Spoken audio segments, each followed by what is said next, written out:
My CEO wife slapped me in public, scolding me for being a live-in son-in-law for 3 years who only knew how to live off a woman. Even when our 6-year-old son wanted to buy a $10 toy, he had to be humiliated by her. On the spot, I pulled out the $3,000 in private savings I'd hidden for 3 years and told my son that a man must have a backbone. Just as the words left my mouth, my CEO wife raised her leg and gave me a kick, sending me flying straight out of the luxury mansion building. Jiang Yu, take your pathetic war chest and get as far away from me as possible. At this moment, I am leading my 6-year-old son, and the two of us are staring at each other in the cold wind of the street. My son, sniffling back a runny nose, looks up at me in confusion. Dad, you call this having a backbone? I calmly brush the footprint off my trouser leg, pull out a cigarette, light it, and take a deep drag. No, in military strategy, this is called a strategic feint. Dad is taking you to experience the real social jungle. Is $10 not money? All you know how to do is waste it every day. This life will be ruined by you sooner or later. The sharp scolding pierced my ears like steel needles, making my eardrums throb with pain. I opened my eyes in a bit of a daze, finding myself sinking into a luxurious leather sofa. Ahead of my line of sight, a woman in a crisp professional suit with a cold, elegant makeup look was looking down condescendingly, shouting at a 5- or 6-year-old boy. The boy was clutching a crudely made small racing car tightly, his eyes red and filled with tears that were about to fall. What's the situation? Wasn't I just in a life-and-death struggle with African buffalo? Why did the script suddenly change? A burst of strange memories instantly exploded in my mind. Jiang Yu, a standard high society live-in son-in-law, essentially a soft rice man that everyone looks down upon. This fiery ice queen before me is my legal wife, Liu Ruyan, a CEO of a listed company worth hundreds of millions. And that poor little thing being scolded, too scared to make a sound, is my own flesh and blood, Zhang Xiaobao. The cause was ridiculously laughable. The child just wanted a $10 toy from a street stall. According to the original host's script, at this time, I should subserviently lean in, help my wife scold our son, and confiscate the toy as a way to display my humble posture of being thrifty. Are you kidding me? In my past life, I risked my life for wealth and status, just to live life to the fullest. Now you want me to give my own son a hard time over $10? I'm not playing this loser role anymore. Under Liu Ruyan's shocked gaze, I stood up straight and shielded my son behind me. I fished out the original host's paper-thin wallet and pulled out the $3,000 in private savings he had saved up who knows for how long. Then, right in front of Liu Ruyan, I stuffed the whole stack of money into my son's pocket. I crouched down halfway, placed my hand heavily on my son's shoulder, and spoke with earnest words. Son, a man must keep his back straight. If you wimp out now, your wife will be able to ride on your neck in the future. Sit like a man. Xiaobao stared at me blankly, then stole a glance at his mom. Then how do I become tough? I leaned in close to his ear and whispered at a volume only the two of us could hear. First, learn to keep a way out.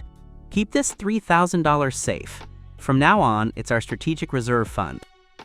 The moment I finished speaking, the air behind me seemed to freeze instantly, and a wave of murderous intent swept over. Liu Ruyan's pretty face was now as black as the bottom of a pot. Jiang Yu, is this how you raise a child? I toughened my stance, craned my neck, and fired back. Don't be afraid. This woman just looks scary. If you accept defeat now, you'll end up living like your dad.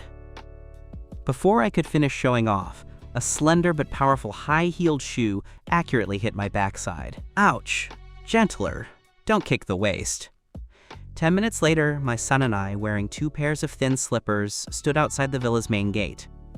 The cold, late autumn wind made both of us shiver. The gate was slammed shut with a loud bang, announcing the mistress's celestial fury. Sniffling, my son tightly clutched the $3,000 in his pocket and looked up with eyes full of doubt. Dad, is this the toughness you were talking about? I casually tidied my messy hair, pulled out the last bent cigarette from my pocket, lit it, and blew out a puff of smoke. Amidst the hazy mist, I gave what I thought was an extremely profound look. No, this is called strategic risk avoidance. Let's go, Dad will show you how the real jungle turns. In the so-called roaming the jungle, the first stop was an ATM. I had Xiaobao deposit that $3,000 into a card. leaving only $200 bills. This body's original host was truly pathetic. He didn't have a single cent on him, and all his payment accounts were linked to his wife's cards, which were likely frozen by now. These $200 were our starting capital for a comeback. "Dad, are we going to get a hotel room?"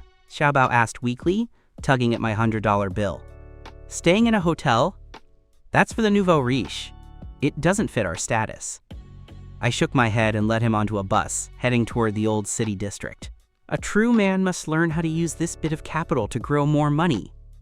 Half an hour later, I appeared with Xiaobao in the famous antique street stall district of the West City. This place was a mixed bag, with the ground covered in junk claiming to be Qin bricks and Han tiles, and the sound of hawking was unending. Xiaobao walked around like he had entered a grand garden, while I searched for prey in the crowd. Simple antiques were too slow to show results. Besides, I didn't have much capital now and couldn't afford to lose. My gaze shifted and finally locked onto a stall at the corner that was crowded so tightly not even air could pass through. In the middle sat a unique setup. An old man wearing a traditional button shirt, looking quite dignified, was leisurely stroking his beard. Before him was an endgame chess match, and next to it stood a wooden sign. "Solve this puzzle, prize money 1,000 yuan." Several experts around him who thought they could win were looking miserable, finally slapping their thighs and sighing, "Old Wei, this match is truly peerless. It's simply a dead end." "Isn't it? I calculated dozens of steps. Black loses either way." The old man sat in a harmonious meditative state, a hint of the pride of one who seeks defeat but finds no rival hanging from the corner of his mouth. "I choose him." I pulled Xiaobao into the circle. "Dad, you know how to play chess?" Quote, "He's earning your dinner, meat and blood." I pulled $100 from my pocket and slapped it onto the money box. The rules here were, pay 100 to challenge once, win and take 1,000, lose and the money goes to the stall owner. I'll take a round.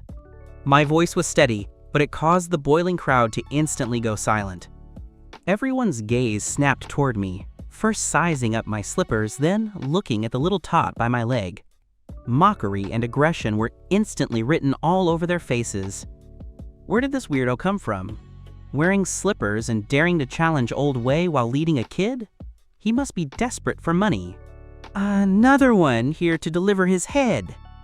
The old man lifted his eyelids, glanced at me, and spoke indifferently. "Young man, think it over. In my chess game, there is murderous intent." I didn't take the bait. I just looked down and smiled at Xiaobao. "Watch closely, son. Today I'll teach you the second move. What's called a dimension-reducing strike." Just as my voice fell, as I pinched a black piece, and before my fingertip landed, a sharp breaking sound came from behind the crowd. A pitch-black Porsche Cayenne stopped by the street. Liu Ruyan, her face covered in frost, stepped out of the car. She locked onto me in the crowd at a glance. Seeing me actually playing around with chess pieces there, her face turned pale and then green. "Heh, does this woman have a tracker on her?" I joked to myself, but the chess piece in my hand landed steadily. With a crisp "PA" sound, it was like a starting pistol, vibrating through the hearts of everyone present. "Jigang Yu, what on earth are you going crazy for?" Liu Ruyan's voice was almost a roar. She stepped forward in her high heels and reached out, wanting to drag me away from the stall. "This man is truly beyond saving!" Kicked out and doesn't think of a way to make a living, but instead brings a child to this kind of place to gamble. I could feel her emotions almost exploding at this moment, but I just lightly shifted my body, making her grab thin air. "Don't be in such a hurry! Can't you see I'm earning dinner money for my son?" Seeing my shameless look, Liu Ruyan was so angry she grit her teeth. The surrounding crowd also started heckling. "Ooh, the mistress has found him. This drama is better than the chess." Mud that can't stick to the wall, no wonder the wife is angry. Old Wei also frowned, clearly not wanting to get involved in family matters. "Young man, are you playing or not? If not, hurry up and take your wife away. Don't block others." Why wouldn't I play? I completely ignored Liu Ruyan behind me. Only this endgame was in my eyes. My first move, in the eyes of others, was simply seeking death. Not only did it not resolve the threat, but it was like I was diving into the white pieces, encirclement myself, blocking my own path of retreat. No, this person is purely here to give a gift. One step, and he suffocated himself.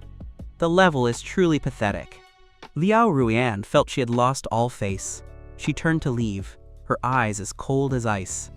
I remained deaf to it all and struck again. Second move, third move. My movements were incredibly fast, with almost no pause, as if the entire match were already mapped out in my mind.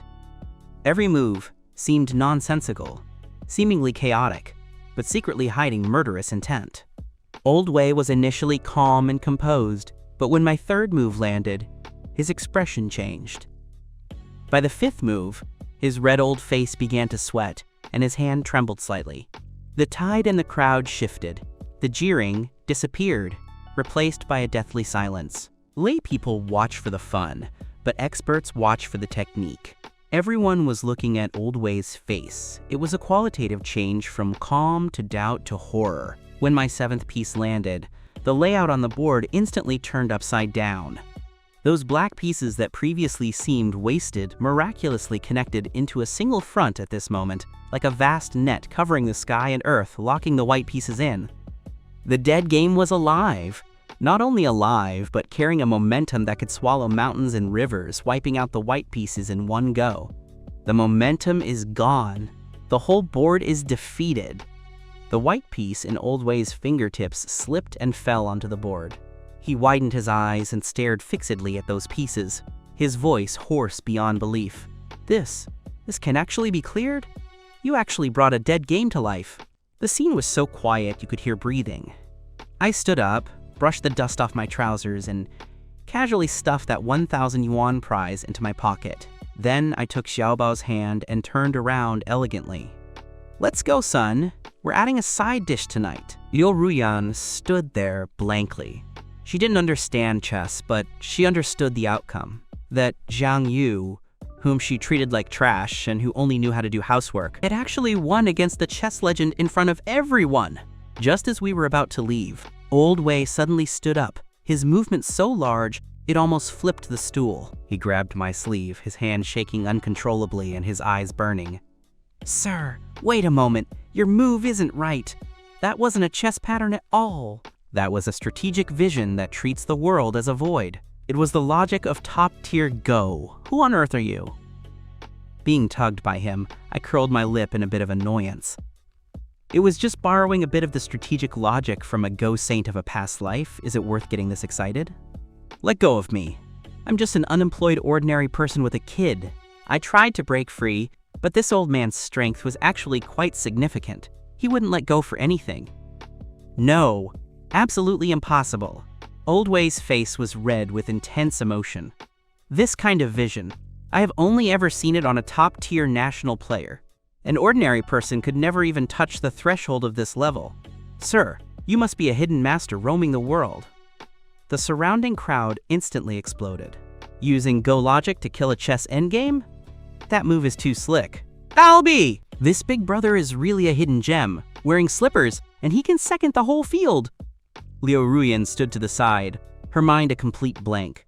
A hidden master?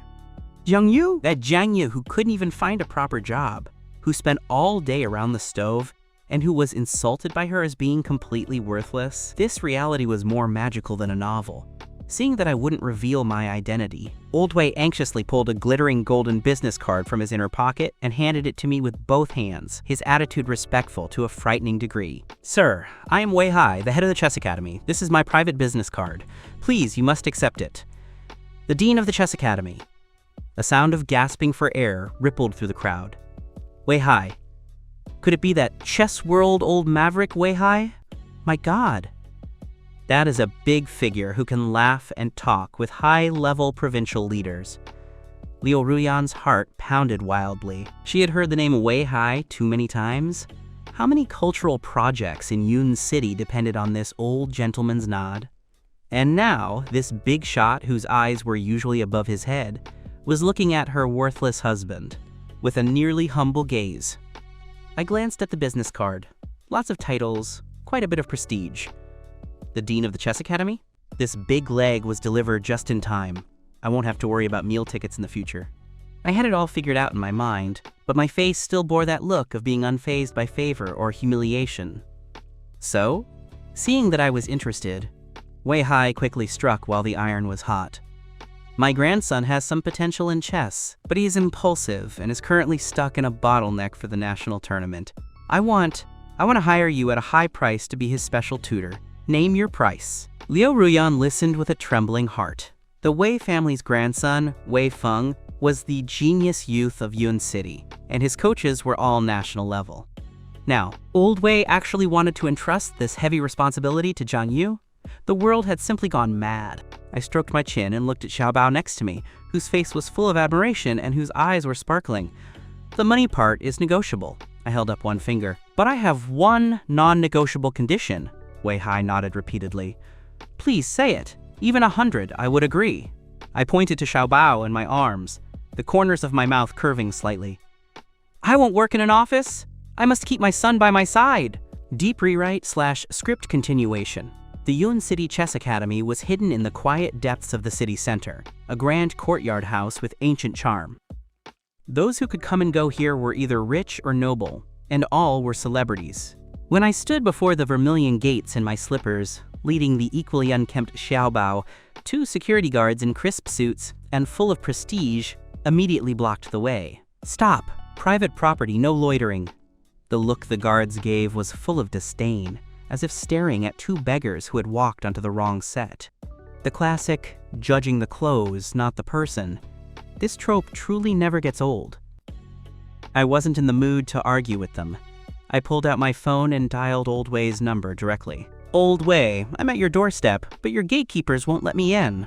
On the other end of the phone, Old Wei's voice instantly shot up, sounding flustered. What? Sir, please calm down. I'm coming down to get you right now. Within minutes, Old Wei came running out in a hurry. He gave those 2 security guards a harsh scolding with a dignity they had never seen before. Where are your eyes? This is Mr. Jiang, the honored guest I invited 3 times. Apologize to Mr. Jiang immediately. The 2 guards were scared out of their wits, their faces turning pale as they gave me a standard 90-degree deep bow. Mr. Jiang, please be magnanimous. It was our mistake to look down on people. Please don't hold it against us. I waved my hand casually, not caring at all, and let Old Wei lead us into the deep mansion. After passing several elegant corridors, we pushed open a spacious and bright training hall. Inside sat a 15 or 16-year-old boy, setting up a board with a face full of pride. When he saw my attire, his brow furrowed enough to crush a fly. This was Old Wei's direct grandson, Wei Feng. Grandpa, the expert you specifically invited is him? Wei Feng stood up, his words carrying unshielded rejection. You wouldn't be thinking of having someone who looks like a scrap collector teach me chess, would you? This joke is a bit too much. Old Wei's face darkened. Wei Feng, watch your manners. Show some respect to Mr. Jiang. Did I say something wrong? Wei Feng snorted coldly and pointed provocatively at me. Want to teach me? Fine. Play a match against me. As long as you can get an advantage over me, I'll admit you have the skill. He probably thought I'd be ashamed and then jump into the trap he dug, only to be slaughtered by him. Young people, this provocation tactic is used at such a low level. I smiled faintly and didn't even step toward the chess table. I walked straight to a huge board hanging on the wall. It was the record of Wei Feng's last official match. My eyes quickly swept over the layout, and my finger lightly tapped 3 key positions. The center, Tianyuan, the lower left 3 to 3, and the upper right Komoku. I spoke calmly, my voice not loud but extremely piercing. The reason you lost is entirely due to these 3 moves. The first was being too eager for credit. The second was a string of blunders. And the third completely exposed your weakness of having a shallow foundation, all courage and no strategy. If you want me to play, the current you really isn't qualified. As the words landed, the large training room became so quiet you could hear a pin drop.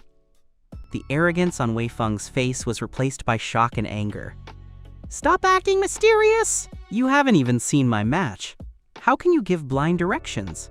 Although he was being stubborn, my words were like 3 surgical scalpels, accurately cutting open his lesion, making all his subsequent rebuttals get stuck in his throat.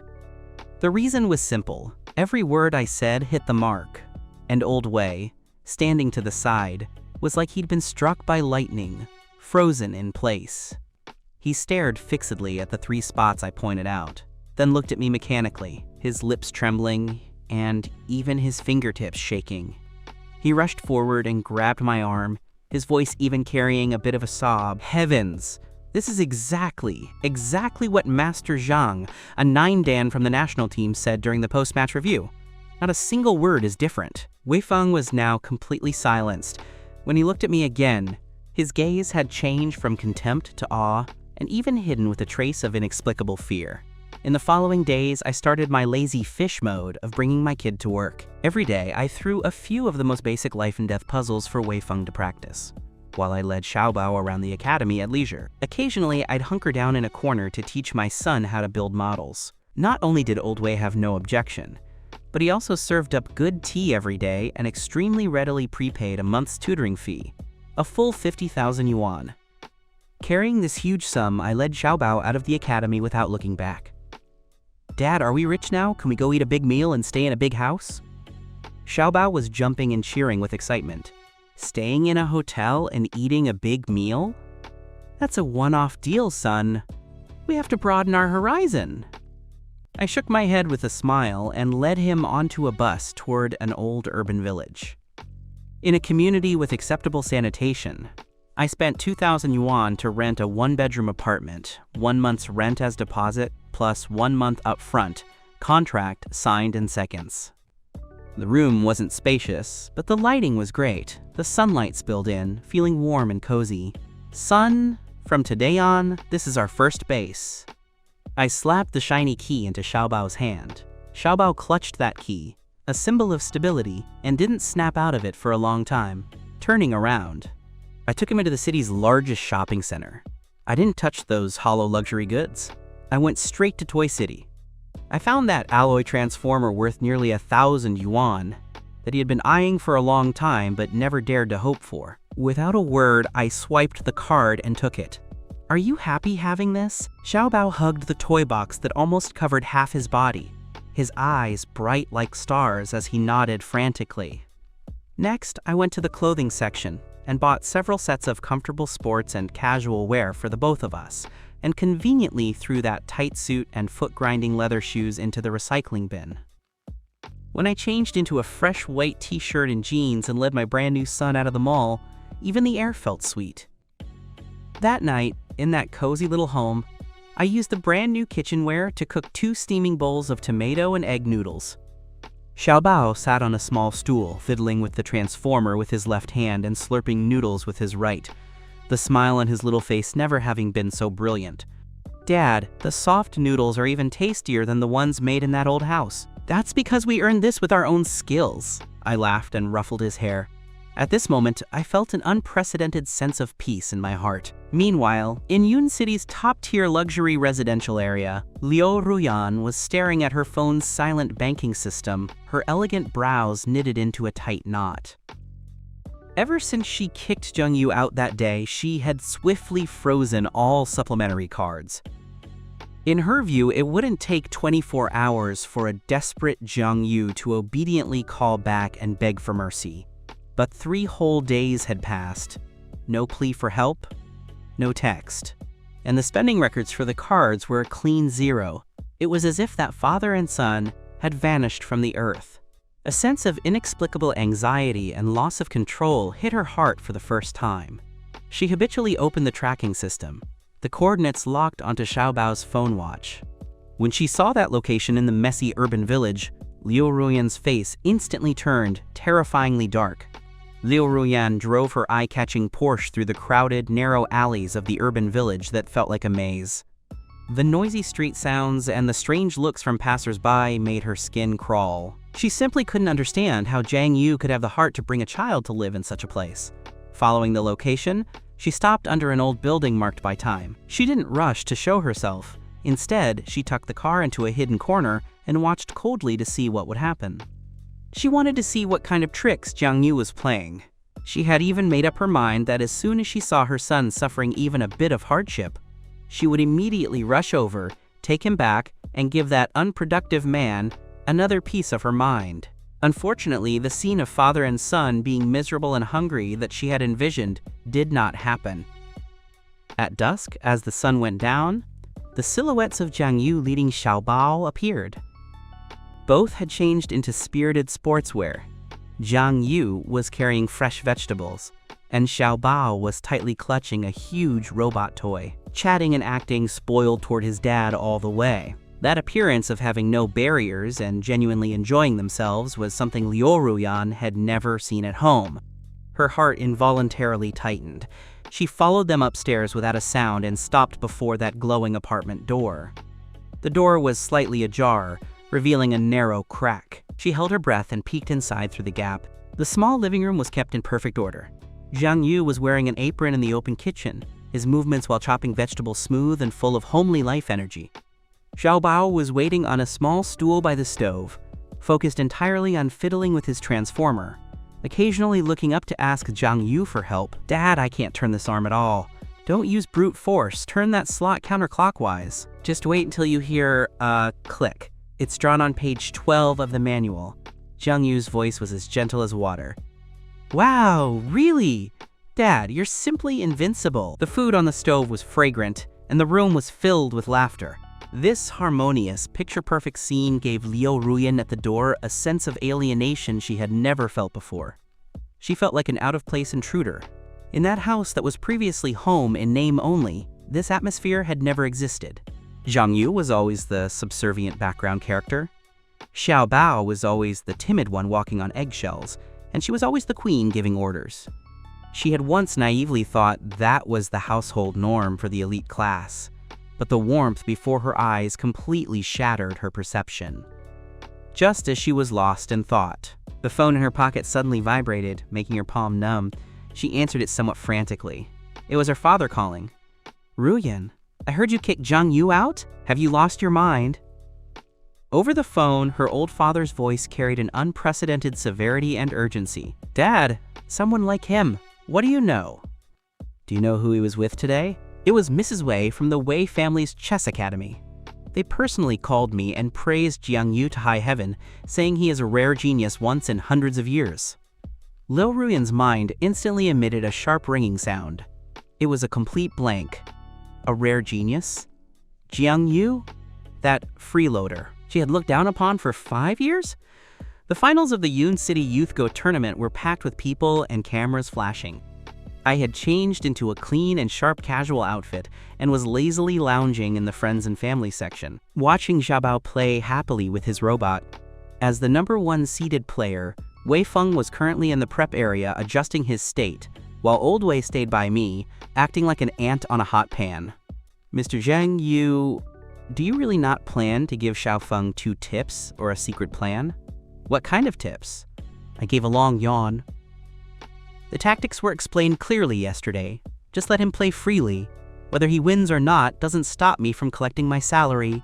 As I spoke, a fat man covered in fleshy folds and wearing a large gold chain walked over swaggeringly, followed by an arrogant boy about the same age as Wei Feng. "Old Wei, I heard you hired a hidden master for Wei Feng this time?" The fat man spoke with a weird tone, his sidelong glance at me full of mockery. This person was named Zhao Defa, a famous coal boss turned businessman. His son Zhao Liang was the biggest stumbling block on Wei Feng's road to the championship. "President Zhao, just say what's on your mind." Old Wei was clearly too lazy to deal with him. Zhao Defa gave a dark, cold laugh and patted a refined-looking man with glasses next to him.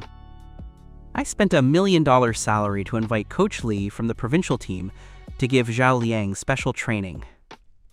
Not like some people who just randomly pull any cat or dog from the street to keep up appearances." He pointed at my nose, insulting me without hiding it. "With a coach of this caliber, what kind of results can be achieved?" Old Wei, you don't want to ruin your own genius grandson, do you? The surrounding parents and chess fans all cast strange glances, and the sounds of discussion rose. Look at that! A classic villain delivering his face to the door. Even the lines are so cliché. I didn't even lift my eyelids, continuing to play with Zhao Bao in my arms. This level of cold mockery was no different from a fly buzzing to me. Old Wei was so angry his beard was shaking and was about to argue, but I slowly stood up. Zhao Defa thought I was going to fight him, his face written with a smug provocation. But I didn't pay him any attention at all and walked straight to Wei Feng. Everyone thought I was going to hand over some secret tradition, or give a pre-match pep talk. I just leaned into his ear and said one thing in an extremely low voice. All those Josekian layouts I taught you, format them all out of your brain. Wei Feng was completely stunned, his eyes full of confusion. I smiled and patted his back, saying with earnest words, "Go on, don't treat this as a match. Just treat it as a game to kill time. Place the pieces however you feel comfortable." After saying that, I sat back in my original spot without looking back. Wei Feng stood there for a few moments, and then that tense sense of pressure instantly dissipated, replaced by an unprecedented sense of emptiness and freedom. He gave me a deep nod, his eyes showing a firmness and confidence never seen before. Then, he walked with wind in his steps onto the match platform. The bell for the final battle rang. Zhao Liang held the black pieces and started with a rock-solid, textbook Komoku pattern. It was Wei Feng's turn. He directly pinched a white piece and, under the gaze of over 1,000 people in the hall, placed it on the board without hesitation on the spot that made everyone's brains stall. Tianyuan. The center. That is the only origin point at the dead center of the board. In a professional arena, this opening move is almost seen as an insult to the opponent or an act of complete suicide. The entire match hall was instantly as if someone had grabbed it by the throat, falling into a deathly silence. Zhao Defa's arrogant, smiling face cracked on the spot, and the purple clay cup in Old Wei's hand fell with a PA and shattered. Crazy. Wei Feng is absolutely crazy. Taking Tianyuan at the start? What kind of play is this? Seeking death? It's over. It's over. It seems that unreliable coach really taught him to be useless. The professional players in the commentary booth were also stunned, unable to say a word for a long time. Zhao Defa was the first to react, bursting into an exaggerated laugh. Ha ha ha. Old man Wei, did you see that? This is the expert you invited. The first step sends your grandson to a dead end. I'm dying of laughter. Old Wei's face was pale, his lips trembling as he looked at me, his eyes full of despair and lack of understanding. I, however, acted as if nothing were happening, feeding a small piece of orange to Xiao Bao. Is that big brother going to lose? Xiao Bao asked, looking up. Don't worry, he's definitely winning, I said with certainty. On the board, the match continued. After a brief shock, Zhao Liang also showed a contemptuous smile. He thought Wei Feng was just acting mysterious, so he began to follow the coach's deployment, steadily grabbing territory. Black pieces fought every inch of the way, quickly forming a huge influence in the four corners and the sides. Meanwhile, Wei Feng's white pieces always revolved around that one Tianyuan piece, one here, one there, playing without any rhyme or reason, as if he were sleepwalking. From the layout, the white pieces were already fragmented by the black pieces, with no strength to fight back. Zhao Defa's laughter grew louder and louder. He could already see the image of his son holding the championship trophy. Time passed minute by minute. When the match entered the mid-game and Zhao Liang prepared to launch a total assault on the White Great Dragon, he suddenly realized something was wrong. He discovered in horror that those white pieces of Wei Feng's that seemed scattered had, without him noticing, already formed a huge and invisible net. And those black territories he was so proud of were all within the coverage of this net. Every one of his pieces seemed strong, but they had all become isolated forces. He wanted to break through, but found there were white walls on all sides. He wanted to counterattack, but discovered that his own vital points had already been quietly cut off by the opponent. Cold sweat instantly broke out on Zhao Liang's forehead. His face turned from red to white, then white to green. He finally understood. This wasn't sleepwalking. This was a god's way of playing. It wasn't even a battle on the same dimension. The piece in Zhao Liang's hand could no longer be held and fell onto the board. He lifted his head, looking at the opposite Wei Feng with a face like dead ashes, and spat out 2 words in a hoarse voice. "I resign!" The entire hall fell into a deathly silence again, but this time it wasn't because of a mistake, but because of extreme shock. He had completed a miracle reversal today in a way that no one understood. Just as the entire audience was preparing to cheer for the new champion, a white-haired elder, sitting in the guest section, suddenly stood up. He was the head coach of the national team, the Taishan and Beidou of the Go world, Master Jiyu. He didn't look at Wei Feng on the stage, but instead pushed through the crowd, crossed the entire hall, and walked straight to me. Under everyone's shocked gaze, he spoke to me with an excited, nearly trembling voice. This is the legendary Tianyun Flow. It's the Skynet formation that uses the universe as the board. It has been lost for 50 years. Sir, just what kind of divine figure are you? The Skynet formation. The legendary match lost for 50 years? Master Gu's words were like a heavy bomb, creating a celestial wave across the entire venue. All the cameras and all the eyes instantly shifted from the champion Wei Feng to me, a bystander in casual clothes sitting in the corner. Zhao Defa's laughter stopped abruptly, the expression on his face like he had swallowed 100 flies. Old Wei was even more moved to tears, finally understanding that he didn't invite an expert, but a god. It's finally over. We can go have dinner.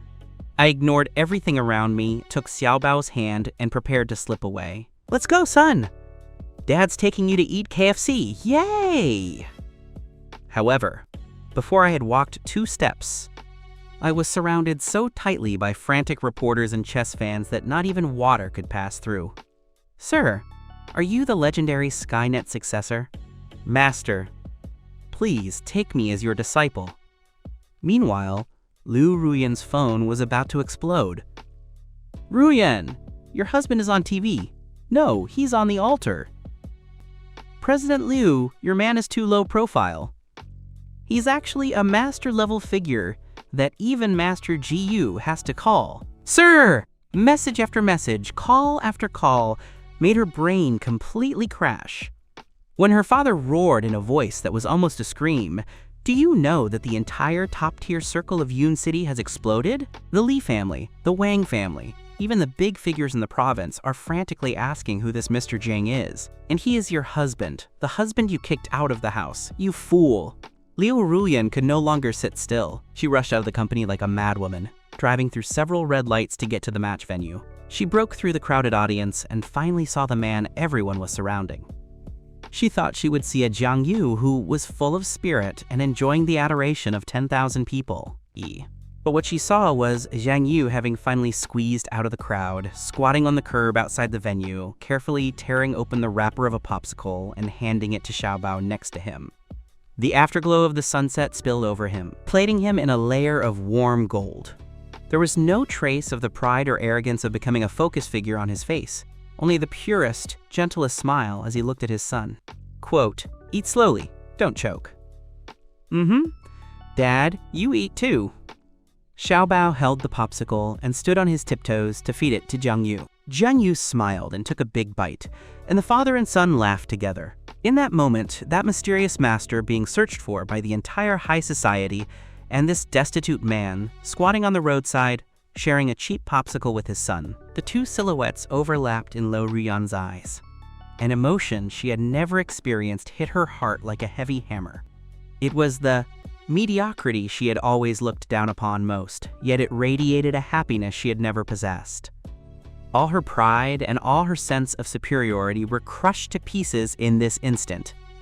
Jiang Yu seemed to sense her gaze, looked up, and saw her. The smile on his face didn't change, and his gaze was as calm as water. No resentment, no mockery, not even a ripple. He just held up the remaining half of the popsicle and asked as if asking an ordinary friend, "Want a bite?" At this moment, Liu Ruyan could no longer control her tears. They gushed out, and endless regret completely flooded her. Jiang Yu, let's go home. Liu Ruyan's voice carried a trace of choking and pleading. Xiaobao needs a complete home. I was wrong before. She had put down all her pride. She thought Jiang Yu would take the opportunity to step down or set some conditions, and then the family would return to the right path. Go home? To which home? I looked at her face that was like a pear blossom in the rain, my heart feeling nothing. I shook my head, finished the last bite of the popsicle, and threw the stick into the trash can. We have a home. I pointed in the direction of the urban village. It's a bit small, but it's very cozy. That is our father and son's home. I looked directly into her eyes. My voice calm but firm. You can come if you want. We welcome guests, but in my home, there are my rules. Whatever toy my son wants to buy, as long as I can afford it, no one is allowed to say a single number. Second, the master of this house is no one's appendage, and certainly no one's punching bag. I wasn't negotiating with her. I was notifying her. I was inviting her into my world, not going back to hers. Liu Ruyan was stunned. She didn't expect me to say such words. This speech completely overturned her understanding of the relationship between us. Just as she was about to say something to salvage it, my phone rang. It was Old Wei calling. I put it on speaker. Mr. Jiang, fantastic news! Old Wei's excited voice was trembling. The chairman of the Tianhua Group saw today's match and wants to hire you as his personal strategic advisor. The annual salary is 8 figures. It's just holding the title. You don't have to do anything. Tianhua Group? Liu Ruyan's heart skipped a beat. That was a commercial giant with assets in the hundreds of billions. Even her company could only be considered a small workshop in front of them. An 8-figure salary just for a title as a consultant? What kind of sky-high price, what kind of honor was this? She looked at me nervously. She knew that as long as I nodded, Jiang Yu's life would be completely turned over, stepping into the sky in one bound. And she might be able to use this opportunity to refix our relationship. The whole world seemed to be waiting for my answer. Under Liu Ruyan's gaze, which was so nervous she was almost suffocating, I spoke lazily into the phone. Sorry, Old Wei, I'm very busy right now. Old Wei on the other end was stunned. Busy? Mr. Jiang, what big thing are you busy with? I can have Chairman Wang wait for you. I smiled and took a look at Xiaobao next to me, who was looking at me expectantly. I have to take my son to the amusement park. I promised him a long time ago. Compared to 8 figures, I think this is more important. After saying that, without waiting for Old Wei to say anything else, I hung up the phone directly. The whole world went quiet. Liu Ruyan stared at me, her eyes full of shock she couldn't understand. She couldn't imagine someone turning down a $10 million salary that would make anyone go crazy just for a promise to go to the amusement park. I, however, didn't look at her again. I bent down and pinched Xiaobao's cheek. Let's go, little man. Roller coasters and pirate ships. Which one first? Roller coaster! Xiaobao jumped up in excitement. That's the spirit! I laughed, took his hand, and turned to walk away, leaving Liu Ruyan with a decisive and elegant silhouette. Watching those 2 figures, one large, one small, slowly walk away. Liu Ruyan stood in place without moving. She finally understood. She had always used money, status, and success to measure this world, and she had used those to demand things of Jiang Yu. But she was wrong. This man, what he pursued was never those things, but rather the things she had never given him and had even personally destroyed: freedom and respect. She looked at that man she had once viewed as trash, who was now living more clearly and more elegantly than anyone. A huge sense of loss and panic seized her heart. She was afraid that if she didn't grab hold now, she would truly lose him forever. She shouted at our backs with everything she had. Wait! I stopped my steps but didn't turn my head. Behind me came her voice, carrying a choke and a hint of humility. Can I go to the amusement park with you guys? I remained silent for a few seconds, then slowly turned my head. Looking at that woman standing in the sunset, her face covered in tears yet full of expectation, a meaningful smile slowly curled at the corner of my mouth.